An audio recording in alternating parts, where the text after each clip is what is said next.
Yo, what's poppin' YouTube? It's your brother, the MOPOWERZ, where knowledge is power, with another sad day because today we have lost a giant. That's right, singer, actor, producer, and activist Harry Belafonte, who spawned a calypso craze in the U.S. with his music and blazed new trails for African American performers, died Tuesday, today, of congestive heart failure at his Manhattan home. He was 96 years old, an award-winning Broadway performer and a versatile recording and concert star of the 50s. The live, handsome Belafonte became one of the first black leading men in Hollywood. He later branched into production work on theatrical films and telecasts. As his career stretched into the new millennium, his commitment to social cause never took a backseat to his professional work. As an intimate friend and longtime companion of Dr. Martin Luther King Jr., Belafonte was an important voice in the 1960 civil rights movement and later embarked upon charitable activities on behalf of underdeveloped African nations. He was an outspoken opponent of South Africa's apartheid policies. Among the most honored performers of his era, Belafonte won 2 Grammy Awards and the Recording Academy's Lifetime Achievement Award in 2000, a Tony and Emmy Award. He also received the Motion Picture Academy Jean Hirschbolt Humanitarian Award at the Governor's Award ceremony in 2014. Harold George Belafonte Jr. was born in New York in 1927, but was sent to Jamaica to live with his grandmother at the age of 5, but returning to high school in New York. Belafonte gravitated to the New York theatrical scene. An early mentor was the famed black actor, singer, and activist Paul Robeson. He studied acting with Irving Piscator and attended Broadway shows, and on a single ticket, he would hand off at intermission with another struggling young actor by the name of Sidney Poitier. Like Poitier, he performed at Harlem's American Negro Theater. Belafonte first made his mark, however, as a nightclub singer. Initially working in a pop and jazz vein, Belafonte began his singing career at New York's Royal Roost and made his recording debut. In 1954, he made his RCA Records debut with Mark Twain and other folk favorites. He had performed the titular folk song with his guitarist Miller Thomas in his Tony-winning Broadway turn. In 1956, LP Belafonte, featuring a similar folk repertoire, spent 6 weeks at number 1.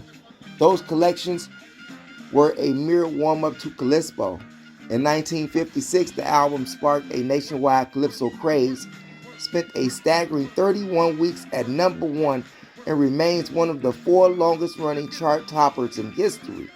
Banana Boat song, Deo, Deo, Deo, which topped the single chart for 5 weeks, a parody of the ubiquitous number that Stan Freberg reached number 25 in 1957. Director Tim Burton employed the tune to the bright effect in his 1988 comedy, Beetlejuice. I know y'all remember that movie, right?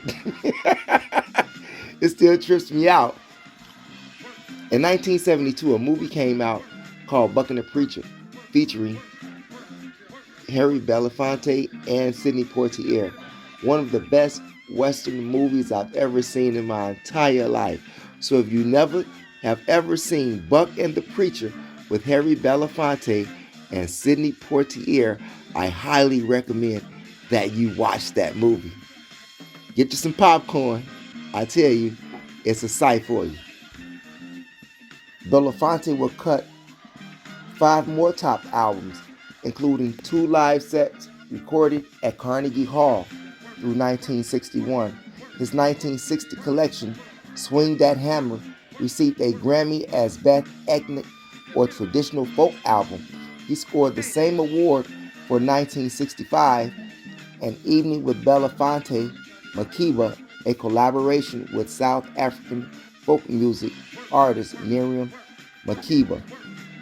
He also supplied early employment for a future folk icon.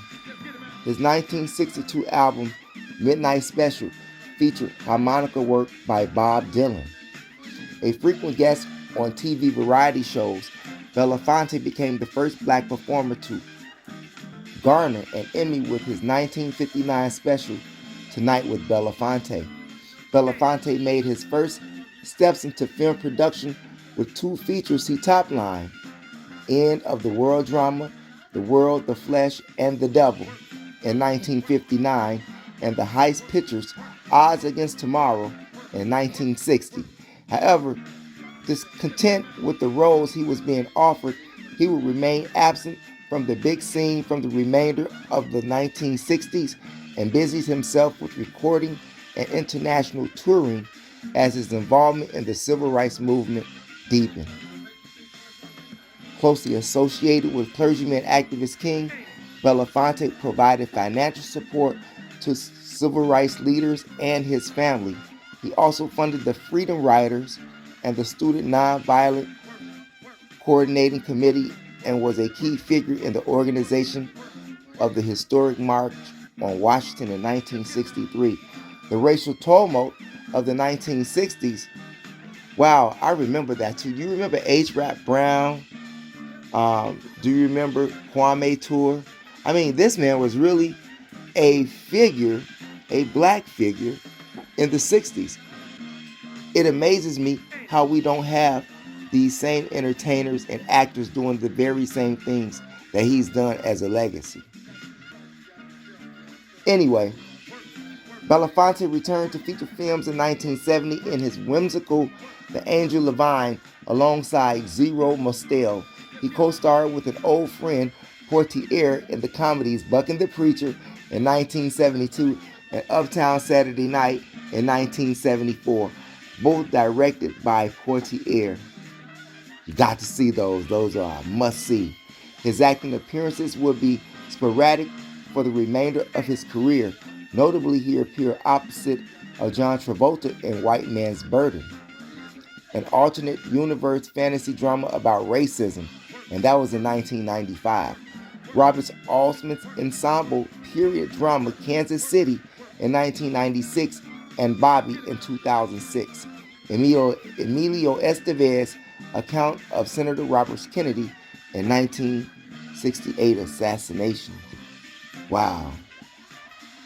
In 1985, Belafonte's activism and musicianship intertwined when he helped organize a recording session for We Are the World, the all-star benefit single devoted to alleviating African famine.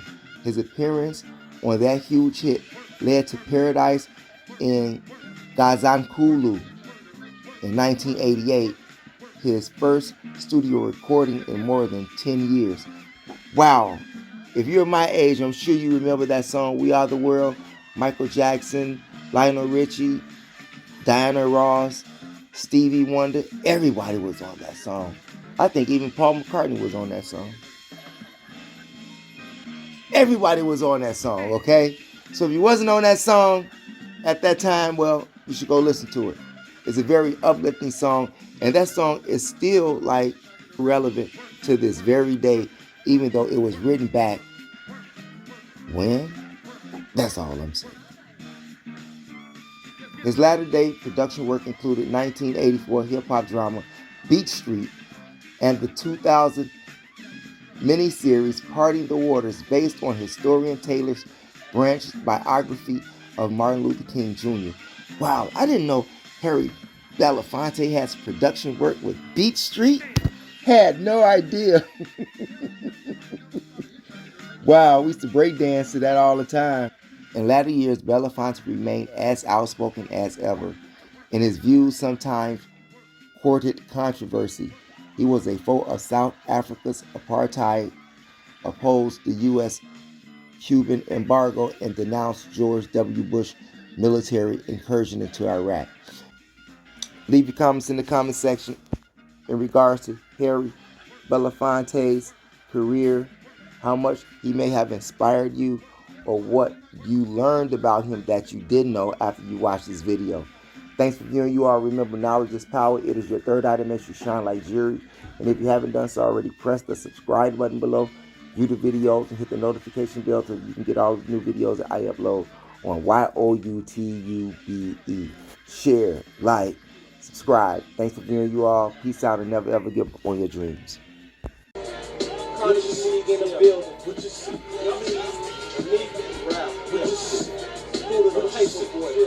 With